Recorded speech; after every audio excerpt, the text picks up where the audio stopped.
Wanita itu tak pernah menyangka, suaminya yang dipenjara setengah tahun karena terlilit utang. Hari ini baru saja bebas malah membawa wanita licik dan anak mereka ke pesta mewah. Bahkan membelikan tas edisi terbatas seharga $3 juta untuk wanita itu. Melihat anaknya sendiri masih membawa tas sekolah tambalan, hati wanita itu langsung terasa seperti ditusuk pisau. Dulu saat pria itu dipenjara karena tak mampu bayar utang, wanita itu dan anaknya bahkan rela menahan lapar demi mengumpulkan uang. Bahkan sepulang kerja masih memungut botol bekas bersama anaknya. Akhirnya setelah susah payah mereka berhasil menebus pria itu dari penjara. Saat keluar, pria itu merasa sangat bersalah karena sudah merepotkan mereka. Saat pulang ke rumah, anak mereka menunjukkan hasil karya lomba kerajinan tangan di sekolah. Berharap ayahnya bisa menemaninya besok di acara penyerahan hadiah. Pria itu sempat mengangguk setuju, namun kemudian mengatakan bahwa dia harus bekerja mencari uang. Anaknya lalu mengajak pria itu ke kelingking janji, berjanji akan bertemu di sekolah esok hari. Setelah itu pria itu pun pergi. Melihat suaminya bergegas bekerja demi keluarga, wanita itu merasa sangat terharu. Tanpa tahu bahwa sesaat setelah keluar, pria itu langsung berganti pakaian menjadi setelan jas mewah. Ternyata pria itu sebenarnya adalah pewaris keluarga kaya dengan harta triliunan. Selama ini dia pura-pura miskin hanya untuk merasakan hidup sebagai rakyat biasa. Dia membiarkan wanita itu hidup menderita, namun tetap tidak mengungkap jati dirinya. Bahkan dia sudah menikah dengan wanita licik itu, dan mereka punya anak bersama. Saat itu wanita licik sedang mengeluh, bertanya sampai kapan pria itu harus terus berpura-pura. Tapi pria itu hanya tertawa dingin dan berkata, kalau dia sudah bosan, maka permainan ini akan berakhir. Sementara itu wanita itu mendapat telepon panggilan kerja dari hotel. Begitu tahu gajinya $1.000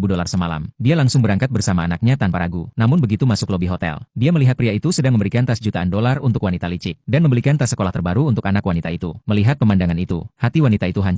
Barulah dia sadar pria itu telah menipunya selama ini. Dari percakapan orang-orang, dia tahu bahwa pria itu adalah pemilik hotel bintang 5 ini, juga pewaris keluarga kaya raya. Melihat bagaimana pria itu begitu royal pada wanita licik dan anaknya, dia pun mengerti bahwa pria itu bukannya tidak punya uang, tapi memang tidak ingin membelanjakan uangnya untuk dirinya dan anak mereka. Anak itu pun mengenali pria itu sebagai ayahnya. Namun wanita itu demi melindungi hati anaknya, bohong dengan mengatakan bahwa ayah sedang kerja malam, dan dia pasti salah lihat. Tak disangka, wanita licik itu malah mendekat dan secara terang-terangan berkata, agar pria itu segera mengakhiri sandiwara pura-pura miskin ini. Teman pria itu bahkan menyarankan, agar pria itu melihat betapa lucunya ibu dan anak itu, lalu menayangkan video mereka sedang memungut botol di depan semua orang, bahkan mengirim preman untuk mengganggu mereka. Saat itu barulah wanita itu sadar, semua ini hanyalah permainan kejam pria itu. Namun saat melihat anaknya dalam video menangis dan memohon, agar mereka berhenti menyakiti ibunya, pria itu pun tak tahan dan memarahi temannya. Wanita licik itu lalu bertanya apakah pria itu mulai jatuh cinta pada wanita itu. Tapi pria itu dengan dingin berkata bahwa ini semua hanya permainan. Saat itu juga, harapan terakhir wanita itu hancur. Namun dia tetap kembali bekerja seperti biasa. Karena pikiran kalut, dia tidak sengaja menumpahkan sesuatu ke baju tamu. Tamu itu lalu memaksa wanita itu berlutut dan membersihkannya. Anak itu langsung melompat ke depan melindungi ibunya, sambil menangis sekuat tenaga memanggil ayah untuk menyelamatkan mereka. Pria itu seolah mendengar suara anaknya, namun segera menepis pikirannya. Mengira dirinya hanya berhalusinasi. Karena menurutnya wanita itu tak mungkin masuk ke tempat seperti ini. Akhirnya setelah dimediasi oleh manajer hotel, masalah pun selesai. Namun wanita dan anaknya tetap diusir dengan kasar. Wanita itu memeluk anaknya sambil menangis, merasa bersalah karena gagal melindunginya. Anak itu lalu bertanya dengan polos, apakah ayah sebenarnya